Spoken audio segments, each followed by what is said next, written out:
The bar was dim, smelling of stale beer and regret. Jason Myers, a journalist known for chasing whispers of forgotten stories, nursed his drink. He was listening intently to a silver-haired historian, Professor Eldridge, a man who seemed to carry the dust of ages in his wrinkles. Redstone, a town that vanished from maps and memories after 1974. Gone overnight. No explanation, no trace. Jason, intrigued, leaned closer. He had a nose for these forgotten tales, for stories buried beneath the soil of time. Redstone, Eldridge claimed, was once a mining town, prosperous and proud. Then, silence. Eldridge, eyes gleaming in the dim light, leaned in. Some say the earth swallowed it whole. Jason shivered, a thrill shooting down his spine. This was it, the story he'd been waiting for. Redstone, you're chasing ghost stories now, Myers? Margaret, Jason's editor, tossed the file back at him, her face a mask of disbelief. She had seen many wild stories cross her desk, but this one seemed particularly far-fetched. Jason pressed on, his voice filled with the conviction of a man possessed. He had spent countless nights piecing together fragments of the past, and he wasn't about to let skepticism deter him now. He spoke of Eldridge's tale, the vanished town, the lack of any official record. It was as if Redstone had been wiped from history, leaving only whispers and shadows behind. He spoke of the mystery that clung to the name Redstone, a mystery begging to be unraveled. The town's disappearance was an enigma that had haunted him for years. Margaret, a woman who dealt in facts, not folklore, remained unconvinced. She had a reputation for cutting through the noise and getting to the truth. And this story didn't fit her criteria. Get me proof, Myers. Hard evidence, otherwise drop it. Her tone was final, leaving no room for argument. Jason knew the look on her face. It was the same look she gave every time she thought a story was a waste of time. He needed something concrete, something to solidify the existence of Redstone. He pored over maps, old documents, anything that could give him a lead. His gut told him this was more than a dead end. There was something here, something that had been overlooked. This was a story forgotten, buried under years of silence. The ruins of Redstone held secrets that were waiting to be uncovered. He just needed to find the shovel, the metaphorical shovel that would unearth the truth and bring Redstone back into the light. Days later, armed with old maps and a thirst for the truth, Jason found himself on a dirt road leading to where Redstone supposedly stood. The air grew heavy, the silence thick and oppressive. The forest pressed in, dark and watchful, as if guarding a secret.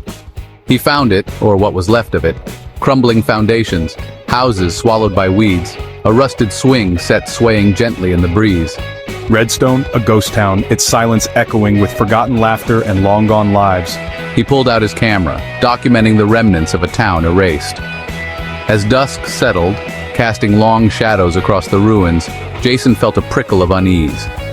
He was alone, truly alone, in a place reclaimed by nature, a place seemingly untouched by time.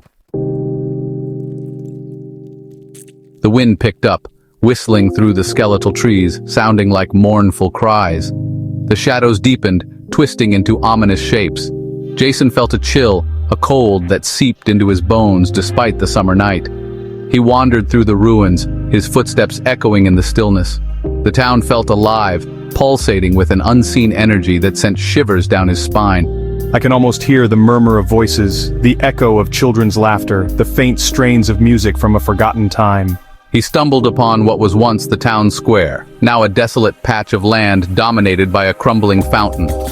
He could almost see the townsfolk gathered, their faces etched with worry, their voices a cacophony of fear and confusion. In the dilapidated shell of the town hall, beneath a collapsed beam and layers of dust, Jason discovered a metal box. Inside, a single yellowed letter lay nestled in the darkness. It was penned by the town's mayor, a frantic, rambling account of strange happenings, of tremors in the earth, of whispers in the night. The mayor spoke of a darkness that was consuming Redstone, a darkness that whispered in the wind and crept in with the shadows. He spoke of fear, palpable and consuming, that gripped the townsfolk. He spoke of a decision, a desperate attempt to escape the encroaching darkness. The letter ended abruptly, mid-sentence, as if the mayor had been interrupted, his words swallowed by the very darkness he described. As night fell, Jason set up camp in the remnants of an old church. The ancient stones, worn by time and weather, stood as silent sentinels around him. The air was thick with the scent of moss and decay, a reminder of the lives that once filled this sacred space. Jason couldn't help but feel a sense of reverence and unease as he pitched his tent among the ruins. The silence was broken only by the crackle of his campfire and the frantic thump of his heart. The flames danced and cast eerie shadows on the crumbling walls, creating an almost hypnotic effect. Jason tried to calm his racing thoughts, but the oppressive silence of the night seemed to amplify every sound, every rustle of leaves, every distant hoot of an owl. He couldn't shake the feeling of being watched, of eyes peering at him from the shadows, of unseen presences lurking just beyond the firelight.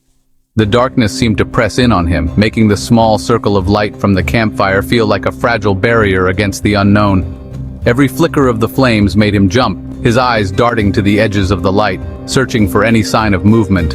I can't get rid of this feeling. Something's out there, just beyond the light. It's like the shadows are alive, watching me, waiting for the right moment to strike. I know it sounds crazy, but I can feel it in my bones.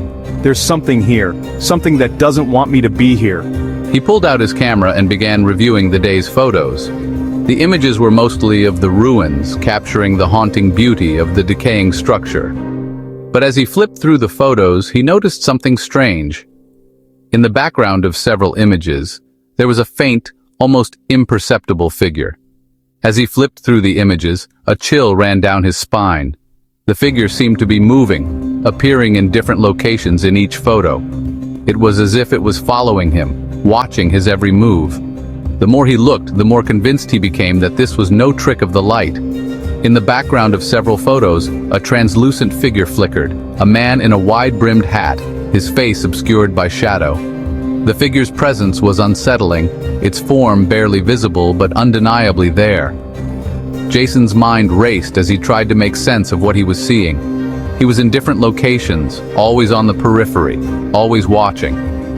The figure seemed to be a part of the landscape, blending in with the shadows and the ruins. It was as if the spirit of the place had come to life, manifesting in this ghostly form to keep an eye on the intruder. What the?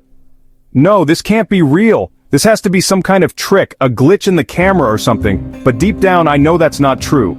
This is real. This is happening. Jason's breath caught in his throat. He wasn't imagining it. He was not alone. The realization hit him like a punch to the gut, leaving him breathless and terrified.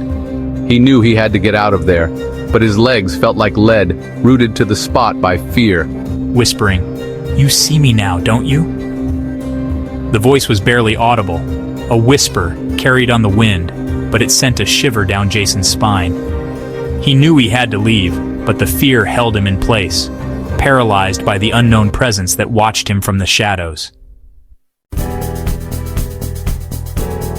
He woke with a gasp, heart pounding, a cold sweat clinging to his skin. The room was pitch black, the kind of darkness that seemed to swallow everything. He strained his ears, trying to catch any sound, any hint of what had woken him. But there was nothing, just an oppressive silence that made his skin crawl. The fire had died down to embers, casting the church in an eerie, flickering light. Shadows danced on the walls, creating grotesque shapes that seemed to move on their own. He shivered, pulling his jacket tighter around him, trying to shake off the feeling of being watched. He could hear the wind howling outside, a chorus of whispers and moans. It was as if the very air was alive, filled with the voices of the past, echoing through the ruins. Each gust seemed to carry a new, chilling sound, making him feel more and more uneasy. He felt a presence, cold and oppressive, pressing down on him. It was as if the very walls of the church were closing in, suffocating him. He tried to shake off the feeling, but it clung to him, a constant reminder that he was not alone. I have to get out of here! His voice echoed in the empty space, sounding small and insignificant against the vastness of the ruins. He scrambled out of the church, his camera clutched tightly in his hand. The cold night air hit him like a wall, but he didn't stop. He had to get away, had to put as much distance between himself and that place as possible.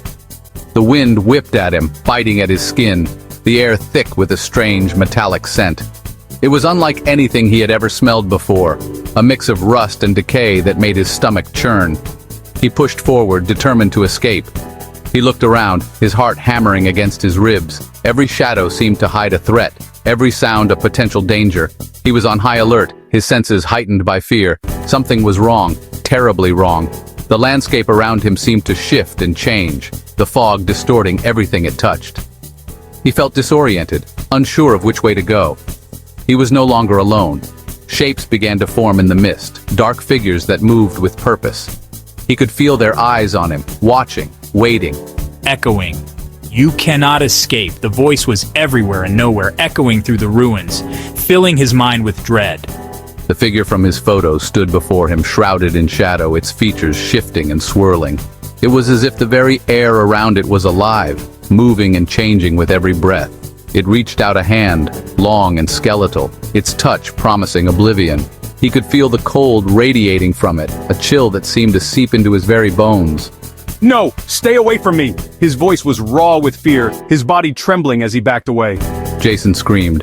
And then, silence. The fog closed in around him, swallowing his cries, leaving nothing but an eerie stillness in its wake. Margaret stared at the package on her desk, a sense of foreboding settling in her gut. It was addressed to her, in Jason's handwriting, the return address simply Redstone. She hadn't heard from him in days, not since he'd ventured into the heart of this forgotten town. What on earth? Jason, what happened to you? Inside, she found Jason's camera, its surface cold and damp. She scrolled through the photos, each image filled with the desolate beauty of Redstone. Her blood ran cold as she reached the last few images, Jason's final moments, the shadowy figure reaching for him, and then nothing.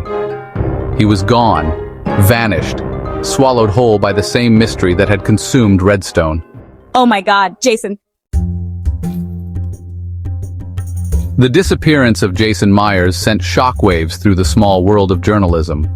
Some whispered of conspiracies, of government cover-ups, of things best left undisturbed. Others spoke of ancient curses and vengeful spirits, but no one could offer a definitive answer. Redstone remained, a scar on the landscape, a testament to the mysteries that linger on the edges of reality. The town remained abandoned, its secrets buried beneath layers of dust and decay, a chilling reminder that some stories are best left untold. And Margaret? She couldn't shake the feeling that Jason's story wasn't over. It was just beginning.